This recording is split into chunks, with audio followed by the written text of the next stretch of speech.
Bem-vindos à Sabedoria Teológica. Hoje, vamos mergulhar nas fascinantes histórias da Bíblia que seguem a criação e a queda do homem. Exploraremos Gênesis capítulo 4, versículos 1 a 26, e capítulo 5, versículos 1 a 32, e capítulo 6, versículos 1 a 4, onde encontramos a história de Caim e Abel, a genealogia dos descendentes de Adão e o enigmático relato dos filhos de Deus. Acompanhe-nos nesta jornada pelas Escrituras para entender melhor esses textos e suas implicações. A história de Caim e Abel. O capítulo 4 de Gênesis começa com a narrativa do nascimento dos filhos de Adão e Eva. Eva dá à luz a Caim e depois a Abel. Caim se torna lavrador da terra, enquanto Abel se torna pastor de ovelhas. Gênesis capítulo 4, versículos 1 a 2. Certo dia, Caim e Abel trouxeram ofertas ao Senhor. Caim trouxe do fruto da terra, e Abel trouxe das primícias do seu rebanho e da gordura deste. O Senhor aceitou a oferta de Abel, mas rejeitou a de Caim. Gênesis capítulo 4, versículos 3 a 5. Essa rejeição fez Caim ficar furioso e com o semblante abatido. O Senhor então falou a Caim: "Por que você está irado? Por que seu rosto está abatido? Se fizer o bem, não será aceito? Mas se não o fizer, saiba que o pecado o ameaça à porta. Ele deseja conquistá-lo, mas você deve dominá-lo." Gênesis capítulo 4, versículos 6 a 7. No entanto, Caim convidou Abel para ir ao campo, e lá atacou seu irmão e o matou. Gênesis capítulo 4, versículo 8. O Senhor disse a Caim: "Onde está seu irmão Abel?" Caim respondeu: "Não sei, sou eu o responsável por meu irmão." Gênesis capítulo 4, versículo 9. Deus então disse: "O que foi que você fez? A voz do sangue do seu irmão clama a mim desde a terra. Agora você é amaldiçoado e banido da terra que abriu a boca para receber o sangue do seu irmão de sua mão. Quando você cultivar a terra, ela não lhe dará mais a sua força. Você será um fugitivo errante pelo mundo." Gênesis capítulo 4, versículos 10 a 12. Caim disse ao Senhor: "Meu castigo é maior do que posso suportar. Hoje me expulsas da terra e terei que me esconder da tua presença. Serei um fugitivo errante pelo mundo, e quem me encontrar me matará." Gênesis capítulo 4, versículos 13 a 14. O Senhor, porém, lhe disse: "Não será assim. Se alguém matar Caim, sofrerá vingança 7 vezes." E o Senhor colocou um sinal em Caim, para que ninguém que o encontrasse o matasse. Gênesis capítulo 4, versículo 15. Então Caim saiu da presença do Senhor e foi viver na terra de Nod, a leste do Éden. Gênesis capítulo 4, versículo 16. Os descendentes de Caim. Caim teve um filho chamado Enoque e, em honra ao seu filho, construiu uma cidade que levou seu nome. A genealogia de Caim continua, destacando várias figuras, incluindo Lameque, que teve 2 esposas e proferiu um enigmático poema sobre vingança. Gênesis capítulo 4, versículos 17 a 24. Lameque disse às suas esposas: "Ada e Zilá, ouçam-me. Mulheres de Lameque, escutem minhas palavras. Matei um homem por me ferir, um jovem por me machucar. Se Caim é vingado 7 vezes, Lameque o será 77 vezes." Gênesis capítulo 4, versículos 23 a 24. A linha de Sete.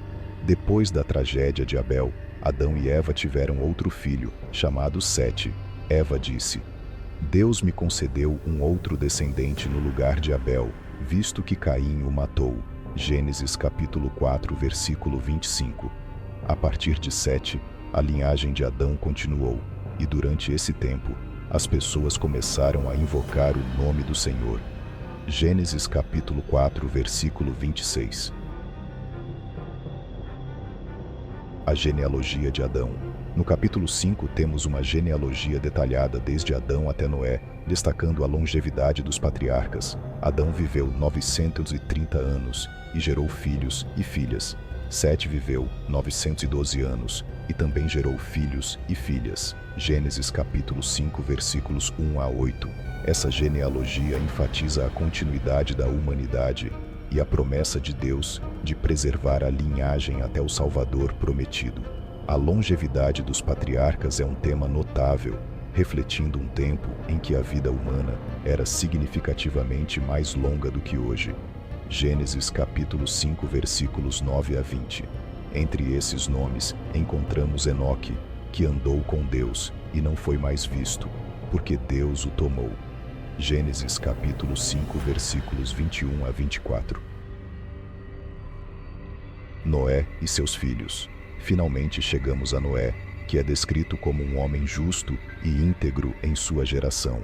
Noé gerou 3 filhos, Sem, Cã e Jafé. Gênesis capítulo 5 versículos 28 a 32. Noé se destaca como a figura central para os eventos que seguirão, especialmente com o relato do dilúvio. A genealogia até Noé nos prepara para as próximas histórias de julgamento e redenção. Gênesis capítulo 6 versículos 1 a 4. Os filhos de Deus e as filhas dos homens. O capítulo 6 começa com um relato enigmático. Quando os homens começaram a se multiplicar na terra e lhes nasceram filhas, os filhos de Deus viram que as filhas dos homens eram bonitas e tomaram para si como mulheres todas as que escolheram. Gênesis capítulo 6 versículos 1 a 2. Este trecho tem sido objeto de muitos debates e interpretações. Alguns acreditam que os filhos de Deus eram anjos caídos, enquanto outros defendem que eram descendentes de Sete, ou ainda, líderes humanos poderosos. Gênesis capítulo 6, versículos 3 a 4. Naqueles dias, havia gigantes na terra, e também depois, quando os filhos de Deus se uniram às filhas dos homens, e elas deram à luz filhos. Esses eram os heróis do passado, homens famosos. Gênesis capítulo 6, versículo 4. Os gigantes, ou nefilins, mencionados nesta passagem, acrescentam um elemento místico e misterioso à narrativa, sugerindo um período de grande corrupção e violência que levou ao julgamento iminente do dilúvio.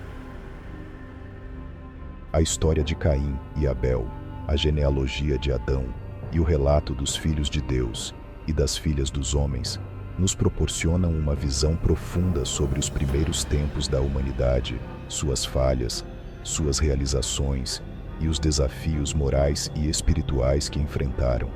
Estas passagens nos convidam a refletir sobre nossa própria vida, nossa relação com Deus e com os outros. Somos chamados a viver com justiça, reconhecer nossas falhas e buscar a misericórdia e a graça de Deus. Que possamos aprender com esses relatos, fortalecer nossa fé e caminhar de acordo com os propósitos divinos. Ao refletirmos sobre as histórias de Gênesis capítulo 4, versículos 1 a 26, capítulo 5, versículos 1 a 32 e capítulo 6, versículos 1 a 4, somos confrontados com temas de obediência, pecado e a complexa relação entre Deus e a humanidade. Desde a trágica história de Caim e Abel, até as misteriosas interações dos filhos de Deus com as filhas dos homens, essas passagens bíblicas nos oferecem lições profundas e duradouras. A história de Caim e Abel nos alerta sobre os perigos da inveja e da ira descontrolada. A oferta de Abel foi aceita porque foi feita com fé e sinceridade, enquanto a de Caim foi rejeitada, refletindo a importância da intenção e do coração ao nos aproximarmos de Deus. Hebreus capítulo 11, versículo 4. A genealogia de Adão até Noé nos lembra da continuidade da vida e da fidelidade de Deus através das gerações, mesmo em meio à crescente corrupção do mundo. Cada nome representa uma história de vida, desafios e a perseverança na fé. Gênesis capítulo 5, versículos 1 a 32. O relato dos filhos de Deus e das filhas dos homens é um enigma que aponta para a mistura entre o divino e o humano, a busca de poder e a consequente corrupção. Nos lembra que a integridade espiritual é vital e que Deus sempre traz julgamento para restaurar a justiça. Gênesis capítulo 6, versículos 1 a 4. Essas narrativas não são apenas histórias antigas, mas reflexões sobre nossa própria condição humana. Somos chamados a viver em obediência a Deus, a cultivar um coração puro e a buscar a justiça e a misericórdia em nossas interações diárias. Miqueias capítulo 6, versículo 8. Que possamos aprender com os erros e acertos desses personagens bíblicos. Que sejamos como Abel, oferecendo a Deus o melhor de nós mesmos, como Enoque, andando fielmente com Deus, e que possamos enfrentar nossos desafios com fé e integridade, e que, acima de tudo, possamos encontrar esperança na promessa de Deus, sabendo que, apesar das dificuldades e falhas, Ele é fiel e justo para nos guiar e nos redimir. 1 João, capítulo 1, versículo 9. Obrigado por nos acompanhar nesta jornada através das Escrituras. Que esta reflexão fortaleça sua fé e inspire uma vida de propósito e devoção. Se você gostou deste vídeo, inscreva-se no canal, deixe seu like e compartilhe com seus amigos. Que Deus abençoe a todos. Até o próximo vídeo.